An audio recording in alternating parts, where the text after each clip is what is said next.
بسم اللہ الرحمن الرحیم. ناظرین السلام علیکم. پروگرام کیو ڈی وچ شاہ ندیم احمد کے ساتھ آپ کا میزبان حاضر خدمت ہے. ناظرین، دنیا بھر میں مہنگائی میں عمومی کمی اور ملک میں مہنگائی کی شرح پچھلے اشروں کے مقابلے میں کم ترین سطح پر آ جانے کے باوجود روزمرہ ضروریات کی اشیاء میں اس نسبت سے کوئی نمایاں کمی واقع نہیں ہو رہی ہے. اس معمے کو حل کرنے سے عام آدمی کا اثر ہے. تاہم وفاقی وزیر خزانہ نے خود ہی اس معاملے کی حقیقت بے نقاب کر دی ہے. ان کا کہنا ہے کہ مہنگائی میں کمی کے ثمرات عام عوام تک نہیں پہنچ رہے ہیں تو اس کا کوئی فائدہ نہیں ہے.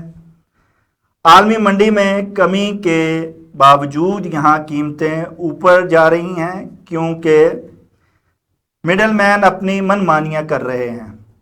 اس مسئلے کے حل کے لیے صوبائی حکومتیں اور مقامی انتظامیہ کی جانب سے مؤثر کردار ادا کرنے کی ضرورت ہے، مگر دونوں ہی اپنا کردار ادا نہیں کر پا رہے ہیں. تو پھر کون کردار ادا کرے گا؟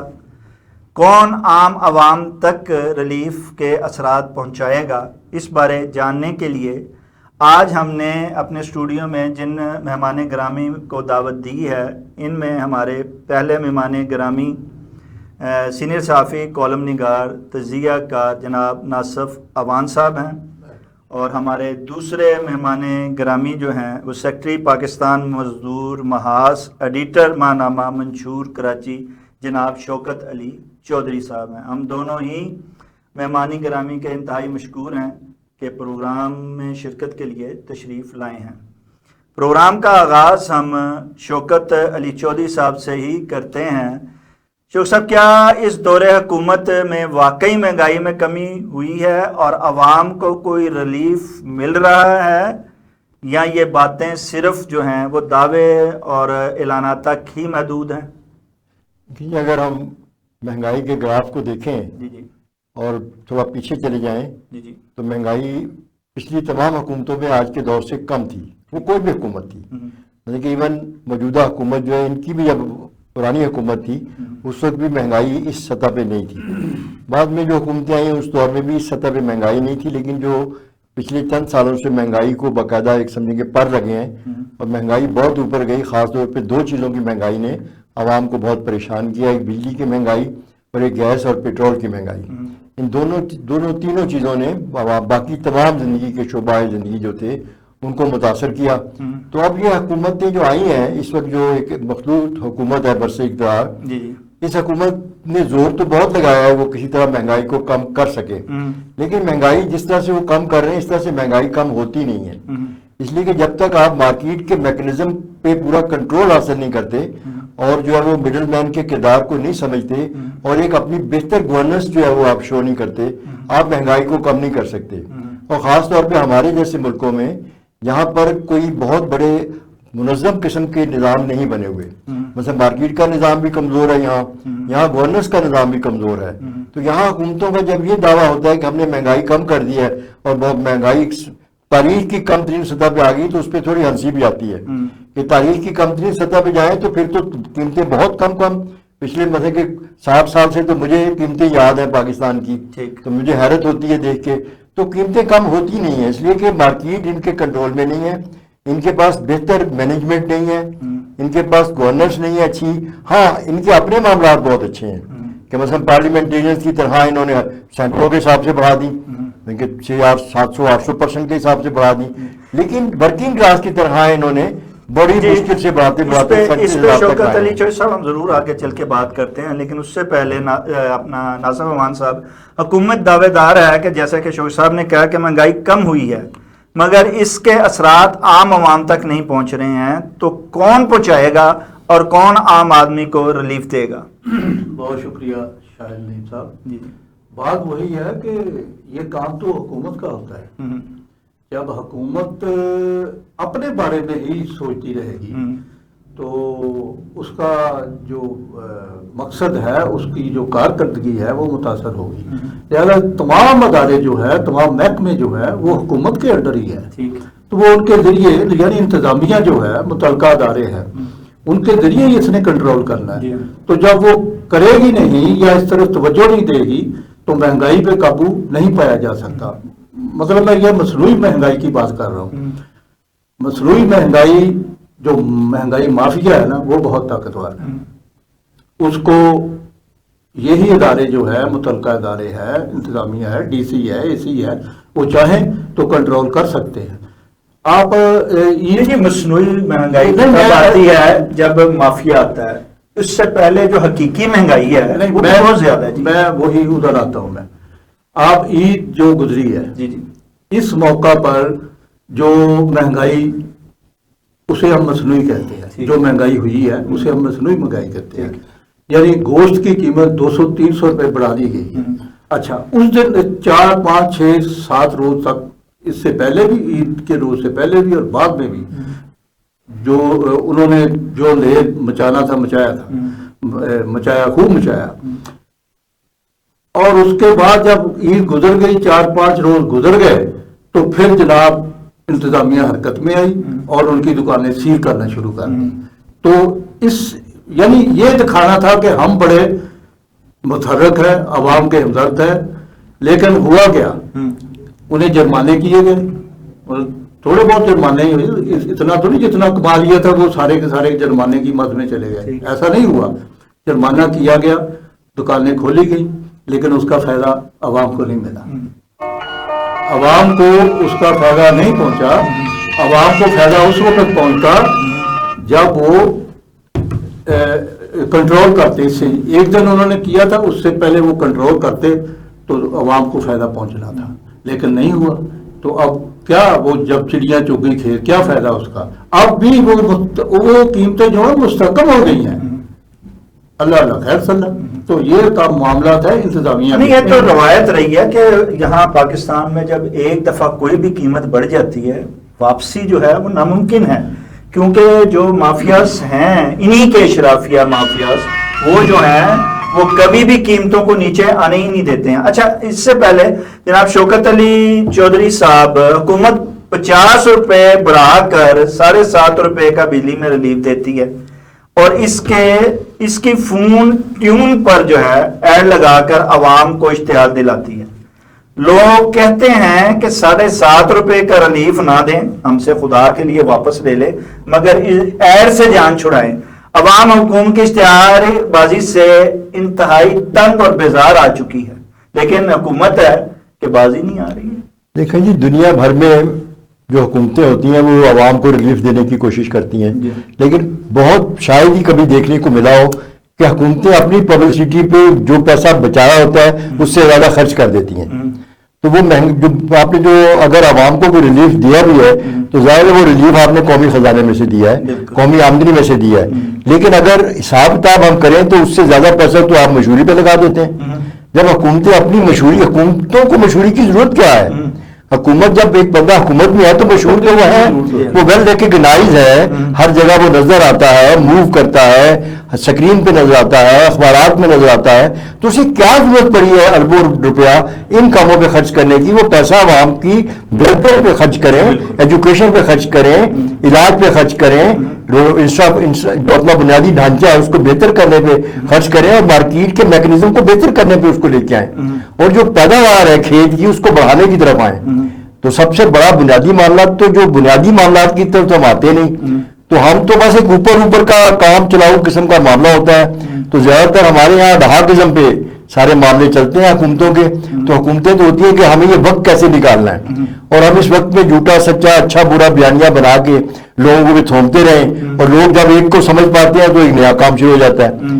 مثلا ابھی ایک ایکسپیریمنٹ کیا پنجاب گورنمنٹ نے کہ انہوں نے یہ رمضان کے مہینے میں سستے بازار لگائے. وہ تھوڑا سا اس کا سسٹم بہتر کیا پنجاب گورنمنٹ نے. وہ سستے بازاروں میں کچھ چیزیں بہتر نظر آئیں. وہاں کچھ بازاروں میں نے سروے کیا، کچھ میں سامان رمضان پیکیج بھی دیا، تو اس کو انہوں نے بہتر مینج کیا، تو وہ بہتر مینجمنٹ نظر آئی. تو پتہ چلتا ہے کہ کریں تو ہو سکتا ہے.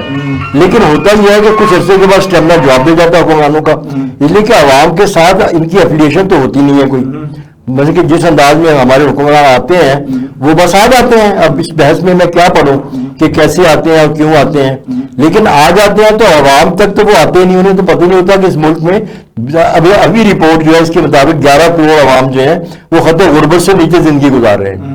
جس ملک کی آدھی آبادی خط غربت سے نیچے زندگی گزار رہی ہوگی، وہاں کے حکمران کس بات کا دعویٰ کرتے ہیں کہ ہم نے یہ کر دیا، ہم نے وہ کر دیا، ہم یہ کرنے جا رہے ہیں، ہم وہ کرنے جا رہے ہیں. بھائی ٹھیک ہے آپ کے معاملات ٹھیک چل رہے ہوں گے، لیکن عوام کے معاملات ٹھیک نہیں چل رہے. آپ ذرا آئیے تو صحیح، ذرا ڈاؤن ٹروٹڈ لوگوں میں جائیے تو صحیح، آپ دیکھیے تو صحیح کہ زندگی گزرتی کیسے ہے. ہاسپٹلس کا نظام ہے وہ سنبھالا نہیں جاتا. پھر ایک اور اس کے ساتھ میں آپ کے معاملات کے ساتھ ایک بات کرنا چاہوں گا کہ جو کام ہو نہیں پاتا پھر کہتے ہیں اس کو آؤٹ سورس کر دیں، اس کو اس کی کر کے پرائیویٹ سیکٹر کے حوالے کر دیں. بھی پرائیویٹ سیکٹر کے پاس کیا کوئی ایسا جادو کی چھڑی ہے کہ پرائیویٹ سیکٹر آگے چیزوں کو ریٹ گراوے گا؟ جہاں پرائیویٹ سیکٹر بھی دنیا میں کام کرتا ہے وہاں بھی قیمتیں کنٹرول نہیں ہو پاتی ان سے. تو یہ ایک طریقہ کار انہوں نے ڈھونڈ لیا ہوا ہے کہ اچھا بھی اس ادارے کو پرائیویٹ کر دو. سال 2 سال اس ادارے کی بحث میں گزر جاتے ہیں کہ جو ادارہ تو پرائیویٹ ہو رہا ہے، یہ ہو رہا ہے، وہ ہو رہا ہے. تو یہ اصل میں عوام کے ساتھ بولیاں لگانے والے ان کے اپنے ہیں. یہ جو پرائیویٹ ادارے ہیں وہ بھی ان کے اپنے جو ہیں، وہ چاہے رشتہ دار ہیں یا چاہے ہم نوا ہیں، چاہے ان کے اپنے ہی جو سیاسی لوگ ہیں، وہ بھی وہی اداروں کی بولیاں لگاتے ہیں، وہی ادارے لیتے ہیں اور پھر وہی چلا لیتے ہیں. لیکن جب تک حکومت کے پاس وہ ادارہ رہتا ہے وہ چل ہی نہیں پاتا ہے.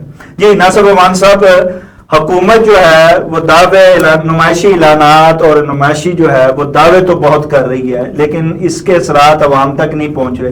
بلکہ یہ پہلی دفعہ ہوا ہے کہ ان کے وزراء خود مان رہے ہیں کہ یہ صوبائی حکومتوں کے کام ہیں، انتظامیہ کے کام ہیں، لیکن عمل کوئی نہیں کروا رہا. ان سے بتا رہا ہے کہ یہ ہماری ہی کوتاہی ہے، یہ مان بھی رہا ہے، لیکن اس کوتاہی کو ازالہ بھی نہیں کر پا رہا. ہاں جی، شہباز شریف کی آپ نے تقاریر سنی ہوگی مختلف تقریبات میں.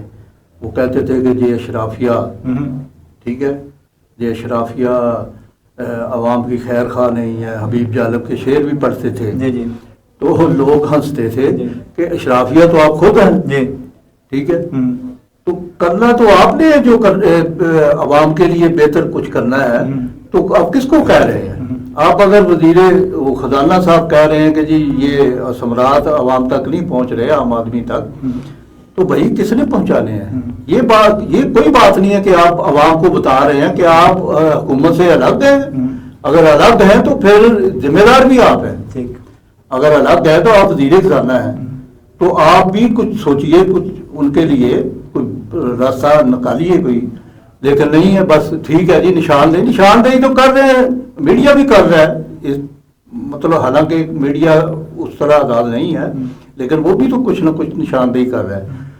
تو جب اچھا تو وزیر خزانہ صاحب اب یہ نہیں بتاتے کہ قصوروار کون ہے. بتایا جی نہیں کا صوبائی حکومت اور جو انتظامیہ ہے وہ ذمہ دار نہیں. دیکھیں وہ انتظامیہ یا تو انتظامیہ کو کہیں یا حکومت کو کہیں. صوبائی حکومت کو اگر وہ کہتے ہیں تو پھر صوبائی حکومت، انتظامیہ تو نہ لائیں، صوبائی حکومت کے متحد ہے انتظامیہ، ٹھیک ہے. تو اس کا مطلب ہے صوبائی حکومت ذمہ دار ہے، انتظامیہ نہیں. صوبائی حکومت جو انہیں ڈکٹیٹ کرے گی، جو انہیں آرڈر دے گی، وہ وہی کچھ کریں گے. شوکت علی صاحب کیسے انتظامیہ کرے گی جب میرٹ پہ ڈی سی نہیں لگے گا، جب تعیناتیاں سفارشی سیاسی ہوں گی تو انتظامیہ کیسے کام کرے گی؟ جن اشرافیہ کی سفارش سے وہ آئیں گے وہ تو ان کے لیے کام کریں گے، عوام کے لیے اور حکومت کے لیے کہاں کام کریں گے؟ بالکل بجا فرما رہے ہیں آپ. مسئلہ یہ ہے کہ ایک لمحے کے لیے ہم یہ سوچ لیتے ہیں کہ ہمارا جو انتظامی ڈھانچہ ہے وہ سارے کا سارا میرٹ پہ آتا ہے. ٹھیک، وہ میرٹ پہ سلیکشن ہوتی ہے، میرٹ پہ ٹریننگ ہوتی ہے اور میرٹ پہ ان کی اپائنٹمنٹ ہوتی ہے. لیکن آگے اپنے ڈیوٹیز انہیں کیسے ادا کرنی ہے؟ جب ان پہ پولیٹیکل پریشر ہوتا ہے، جب ہر منسٹر اپنا تھانے دار اور اپنا اے ایس آئی اور سپاہی تک لگوانا چاہتا ہے، ٹھیک، اور جب ہر منسٹر جو چاہتا ہے کہ ہر علاقے میں ڈی سی میرا ہو، اور وہ اس ڈی سی کو جب وہ اپنا کہہ کے لگواتا ہے تو پھر وہ ڈی سی کیا رول پلے کرے گا؟ وہ میرٹ پہ آئے یا بغیر میرٹ کے آئے؟ یہ بیوروکریٹک سسٹم برطانیہ نے بڑی سوچ بچار کے بعد ہندوستان نے نافذ کیا تھا، انہوں نے کوئی ایسے اس کو نافذ نہیں کر دیا تھا. تو اگر ڈی سی چاہے تو ڈی سی کے پاس تو بے انتہا پاورز ہیں، لیکن وہ ڈی سی تو انڈر پریشر ہوتا ہے ہر وقت، اس کے اوپر تو 4-6 منسٹر ہوتے ہیں ہر وقت، اور منسٹر کو پتہ ہی نہیں ہوتا کہ ایڈمنسٹریشن ہے کیا. ہمارے منسٹر تو نابلد ہیں ان تمام باتوں سے، انہیں کچھ معلوم نہیں ہوتا کہ کیا ایڈمنسٹریشن ہے، کیسے چلانا ہے. انہیں تو گاڑی کے آگے وہ جھنڈا چاہیے جو ہل رہا ہو اور انہیں پوچھنے والا کوئی نہ ہو اور پروٹوکول انہیں ملا ہوا ہو. تو جب یہ حالات ہوں تو وہاں ایڈمنسٹریشن کو رگڑا باندھنے کی کیا ضرورت ہے؟ تو معاملہ یہ ہے کہ ہم اربوں روپیہ ایڈمنسٹریشن کی ٹریننگ پہ خرچ کرتے ہیں، ان کو لے کے آتے ہیں تو خدا را ان کو انڈیپینڈنٹلی کام کرنے دیں.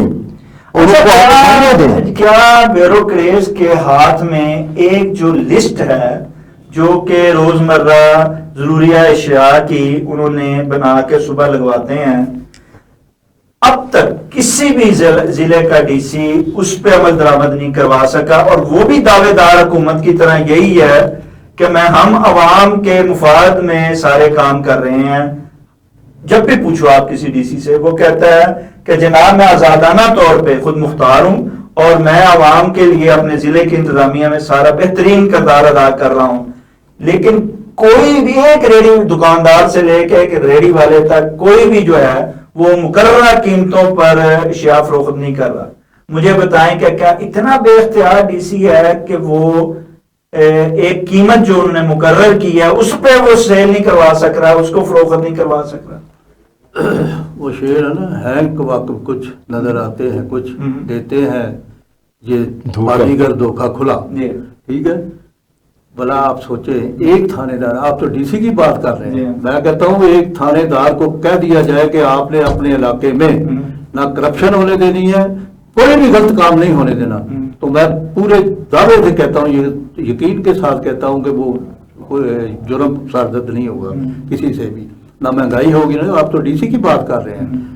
اے سی میں نے دیکھا نا، اے سی متحرک جب ہوتے ہیں تو ریڑیاں شیڑیاں وہ ادھر کی ادھر کروا دیتے ہیں. ٹھیک ہے، اس دن ریٹ بھی مناسب ہوتا ہے، جس دن وزیر اعلیٰ دیکھنے کے لیے آتی ہے، وزیر اعلیٰ دیکھنے کی ہے یا انہوں نے کرنا ہوتا ہے علاقے میں ایک ماہ میں ایک آدھ بار کر دیا لوگوں کو بیوقوف بنانے کے لیے کہ جی ہم آپ کے لیے بہتر سوچ رہے ہیں. ایسا نہیں ہے.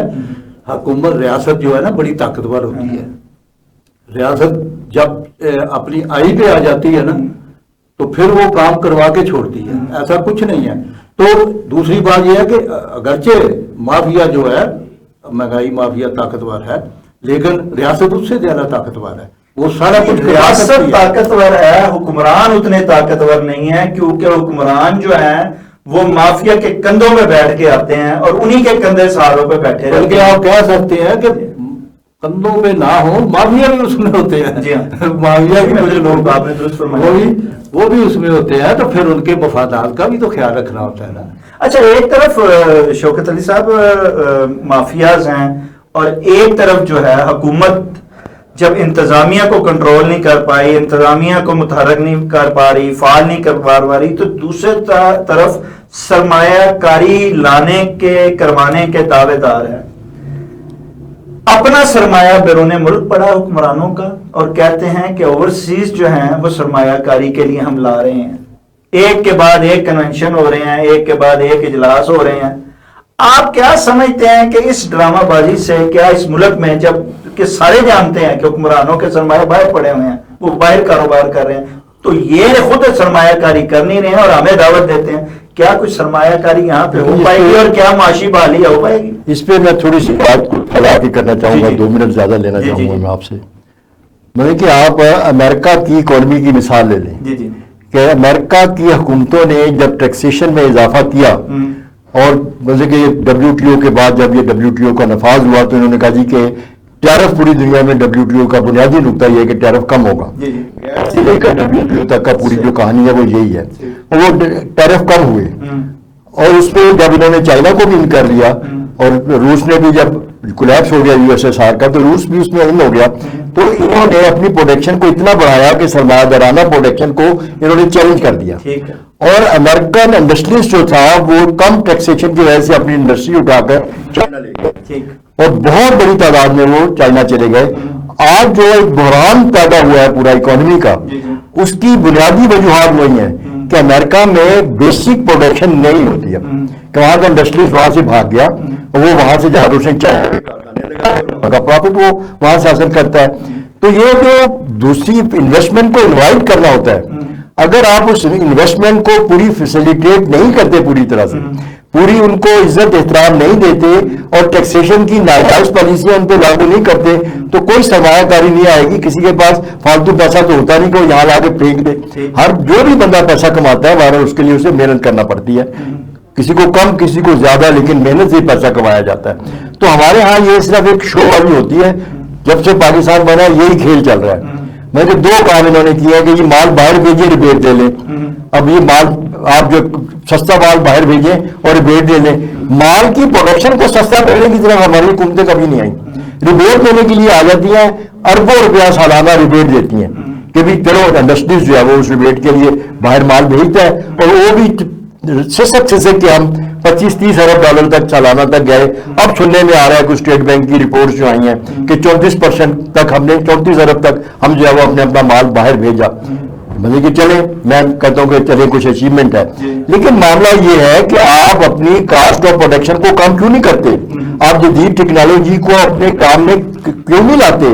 آپ انڈسٹریز کو پہلے تو بجلی سستی دیں, انڈسٹریز کو گیس سستی دیں, ان کا پورا انفراسٹرکچر آپ ایک سافٹ پہ بنائیں, پھر انویسٹمنٹ آئے گی نا. انویسٹمنٹ تو بالکل میمنے کا بچہ کی طرح ہوتی ہے انویسٹمنٹ. وہ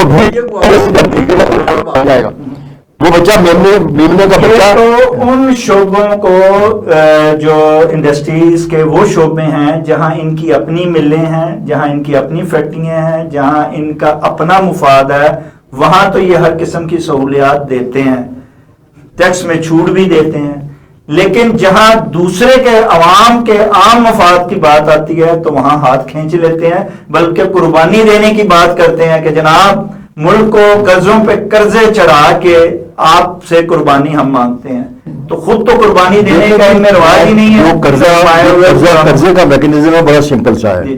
IMF اور ورلڈ بینک بنے ہی ان کاموں کے لیے تھے. IMF ایک بینک کے طور پہ آیا, پوری دنیا قرضے لیتی ہے. جو دنیا قرضے لیتی ہے وہ جس پروجیکٹ کے لیے قرضہ لیتی ہے اس پروجیکٹ پہ لگاتی ہے, اس کی آمدن میں سے قرضہ واپس کرتی ہے. ہمارے ہاں یہ بتائیں کہ 75 سالوں میں جن کاموں کے لیے قرضہ لیا گیا وہ پروجیکٹ ہیں کہاں؟ وہ پروجیکٹ تو ہمیں نظر ہی نہیں آتے, اور قوم قرضے کے نیچے دبتی چلی جا رہی ہے, اور اس کے ہر سال جو پیسے واپس کرنے ہوتے ہیں وہ عوام پہ ٹیکسیشن بڑھا کے آپ کرتے ہیں. وہ بڑھتا ہوا ٹیکس جو ہے وہ سب چیزوں کو برباد کرتے ہیں. قرضہ لیتے ہیں وہ سارے کا سلام منی لانڈرنگ میں باہر جاتا ہے, اور پھر اس کے بعد یہ جو حکمران ہے وہ کاروبار باہر کے ممالک میں جو سرمایہ کاری ان کی ہے وہ وہاں یہ ساروں کو پتہ ہے. اب وہ جب وہاں خرچ ہوتا ہے تو قربانی تو عوام دے رہی ہے, تو عوام سے لیا جا رہا ہے. میں حیران ہوں جناب ناصر خان صاحب, یہ جو آزمائے ہوئے لوگ ہیں اور جو ان کی سرپرستی کر رہے ہیں, ان کو سمجھ نہیں آ رہی ہے کہ یہ ملک کے ساتھ اور عوام کے ساتھ کیا کر رہے ہیں. اس کے باوجود انہی کو لایا جاتا ہے, انہی کو آزمایا جاتا ہے, اور انہی کے لیے عوام سے کہا جاتا ہے کہ جناب آپ نے انہی کے ساتھ چلنا ہے. ہاں دیکھ لیں پھر, یہ تو ہوتا ہے, یہ تو شروع سے ہی ایسا ہو رہا ہے.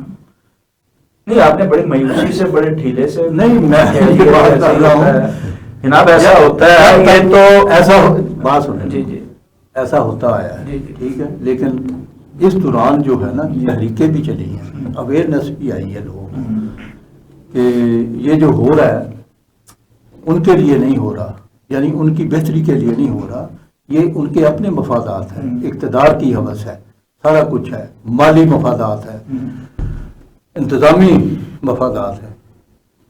یہ تو سمجھ آئی ہے اور لوگوں نے رجسٹ بھی کیا ہے.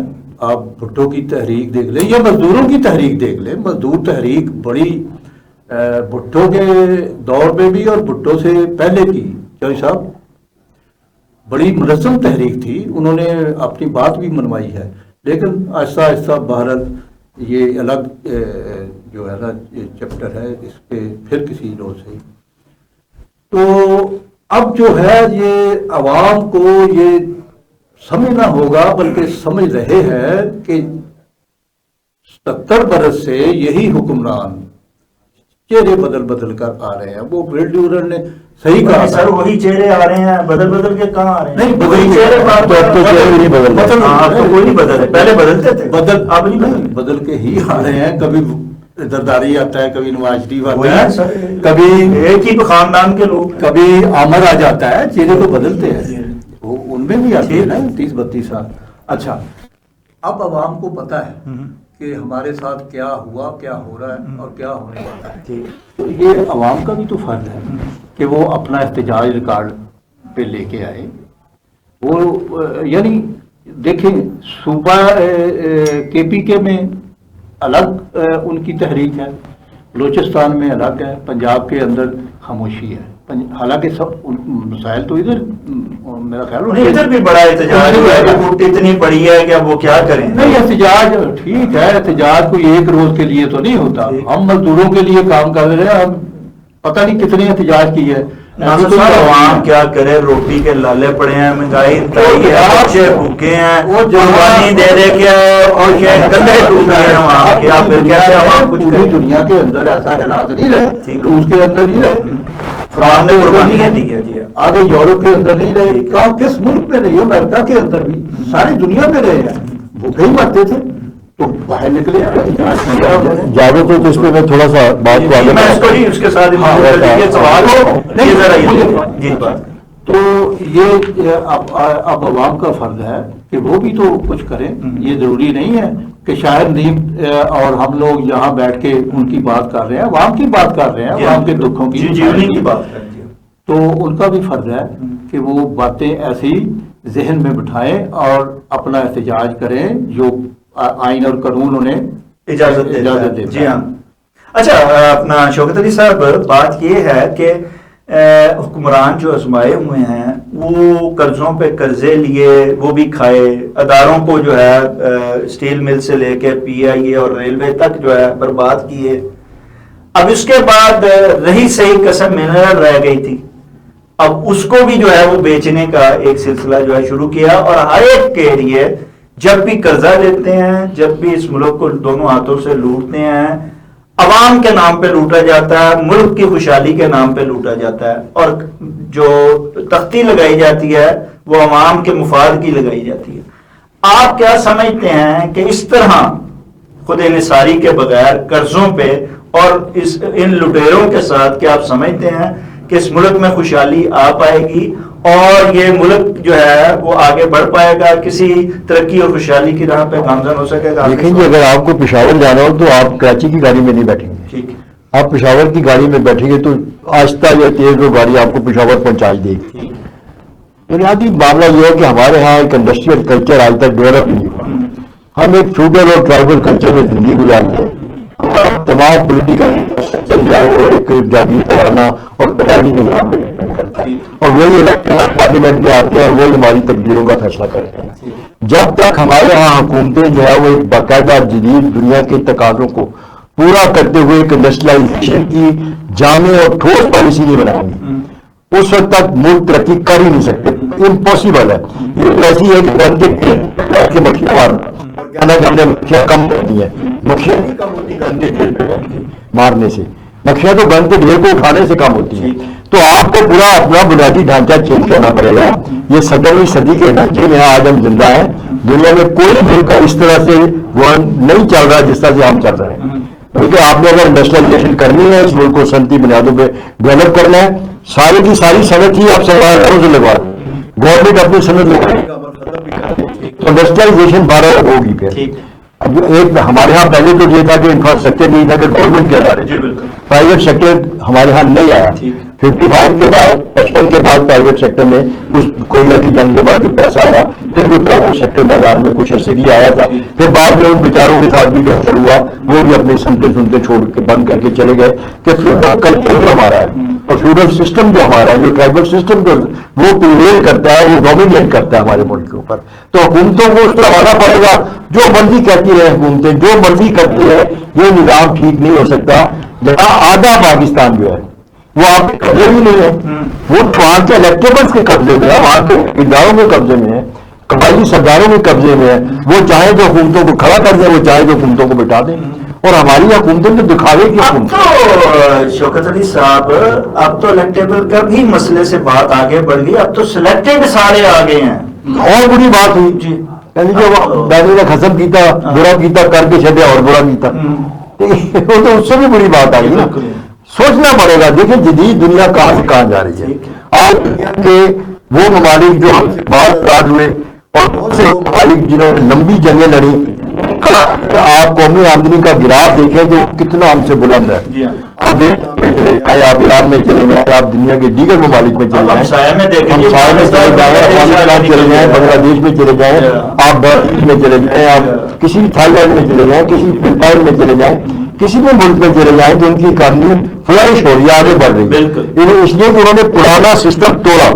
یہ سارے سسٹم دیکھیں نا, یہ اکنامک وار ہے نا, یہ کوئی لائکنگ ڈس لائکنگ کی جنگ نہیں ہے. اچھا ناصر مان صاحب, آخری سوال, کیا ہم جو ہے ہمیں جیسے کہا شوکت علی صاحب نے, ہمیں اپنی پالیسیز کو بدلنا ہوگا, ہمیں بند کمروں کی سیاست سے نکلنا ہوگا, ہمیں اجتماعی طور پہ جو ہے مشترکہ کوئی مشاورتی عمل سے کوئی ایسا لائے عمل بنانا ہوگا کہ جس کے ساتھ ہم آگے چل سکیں, آگے بڑھ سکیں اور ملک کو ترقی کی راہ. آپ کیا سمجھتے ہیں کہ آنے والے دور میں آپ کیا سمجھتے ہیں کہ فیصلہ ساز اس میں کوئی کریں گے کہ وہ عوام کے فیصلے کو اہمیت دیں, کو مشترکہ لائے عمل بیٹھ کے بنائیں اور اس ملک کو لے کے آگے جائیں؟ میں پر امید ہوں, مایوس نہیں ہوں, کیونکہ ہم دیکھ رہے ہیں کہ جس طرح کی جو بیداری ہے نا لوگوں کے اندر, اگر اس کا کوئی منطقی انجام تو ہونا ہے. یہ تو نہیں ہے, میں اکثر وہ کہا کرتا ہوں کہ کوئی بھی کیفیت ہمیشہ ایک جیسی نہیں رہتی, ٹھیک ہے. یہ یا آپ ایوولوشن کی بات کر لیں, ایوولوشن میں بھی چیزیں کچھ نئی بنتی ہیں, کچھ پرانی ختم ہو جاتی ہیں, تو وہ آگے بڑھتا ہے. ارتقائی عمل جو ہے وہ آگے بڑھتا ہے. اس طرح جو ٹھہراؤ ہے نا, آج جو ٹھہراؤ ہے وہ ایسے تو نہیں رہے گا. لوگوں کے اندر ایک سوچ تو پیدا ہوئی ہے کہ ہمارے حکمران ہمارے ساتھ کیا کر رہے ہیں, ٹھیک ہے. تو یہ سارا کچھ ہوگا. چوہدری صاحب کی بات بالکل درست ہے کہ ہمیں مشترکہ جو لائے عمل اختیار کرنا پڑے گا, کرنا چاہیے, تب ہی ہمارا ملک خوشحال ہوگا اور پھر ہی سارا جو سسٹم ہے یہ بھی بدلے گا. اس کے بغیر دوسرا راستہ ہی نہیں ہے. لہذا ہمارے جو شاید دماغ ہیں انہیں سوچنا چاہیے ابھی سے. یہ جو ہے نا مطلب زبردستی کی جو چیزیں سامنے آ رہی ہیں, ایسا نہیں ہوتا. ہماری ہسٹری اپنی ہسٹری ہے, دنیا کی تاریخ ہے, اس پہ بھی ایسے ہوا لیکن نہیں رہے, وہ چیز نہیں رہی, وہ وقت بدل گیا اور وہاں تبدیلی آ گئی. پاکستان میں بھی سب دیکھیں, ایک اور بات عرض کروں یہاں کہ ابھی بھی اگر حکومتوں نے, ہماری حکومتوں نے نہ سمجھا, جو نئی اکنامک وار ہونے جا رہی ہے جس کا آغاز 10-15 دن پہلے سے ہو گیا, بیک گراؤنڈ اس کی تھوڑی لمبی ہے, تو اس میں تو بالکل چینج آ رہا ہے معاملہ. نہیں کہ یہ تو ایک ایسی جنگ کا آغاز ہو رہا ہے کہ جس میں اگر ہم نے عقل کے ناخن نہ لیے ہمارے حکمرانوں نے, بلکہ حکمرانوں کو میں نے وہ پالیسی ساز جو ہو, اگر عقل کے ناخن نہ لیے تو ہم تو بم سے اگ جائیں گے, ہم تو کہیں ایگزسٹ نہیں کر پائیں گے, ہمارا تو کہیں نام و نشان بھی. ہمارا تو پہلے جو طاقتور ہیں ان میں بنگلہ دیش اور افغانستان اور بھارت کا نام, ہمارا تو اس میں نام ہی نہیں ہے ایٹمی طاقت ہوتے ہوئے بھی. تو ہمیں طاقت فصل تو نہیں اگاتی, کارخانے تو قائم نہیں کرتی, معیشت کو بہتر نہیں کرتی. چلے آپ کے ڈیفنس کے معاملات بہتر ہو سکتے ہیں, لیکن آپ کو اکنامک وار کو لڑنے کی تیاری کرنی پڑے گی اور اس میں نئے ڈھانچوں کی طرف جانا پڑے گا. نئی اسٹیٹ جتنی بھی حکمت عملی ہے ان کو اپنانا پڑے گا. اگر نہیں اپنائیں گے تو دنیا کسی کا انتظار نہیں کرتا. کم سے کم ہمیں اپنے ہمسائے ملکوں کی لسٹ کسی کا انتظار نہیں کرتا. وقت تیزی سے گزر جاتا ہے, اوپر پیر رکھ کے گزر جاتا ہے. ناظرین, وقت تیزی سے گزر رہا ہے اور فیصلہ سازوں کو جو ہے وہ سر جوڑ کر سوچنا ہوگا, اپنی حکمت عملی کو بدلنا ہوگا, مشاورت سے کوئی لائے عمل تیار کرنا ہوگا, تبھی ہم اس بحران سے نکل پائیں گے اور ہم ایک مضبوط ملکوں کی فہرست میں شامل ہو پائیں گے. اس کے ساتھ ہی ناظرین پروگرام کا وقت ختم ہوا چاہتا ہے. اپنے میزبان شاعر ندیم احمد کو اجازت دیجیے. آپ کا, ہمارا, ہم سب کا اللہ نگہبان.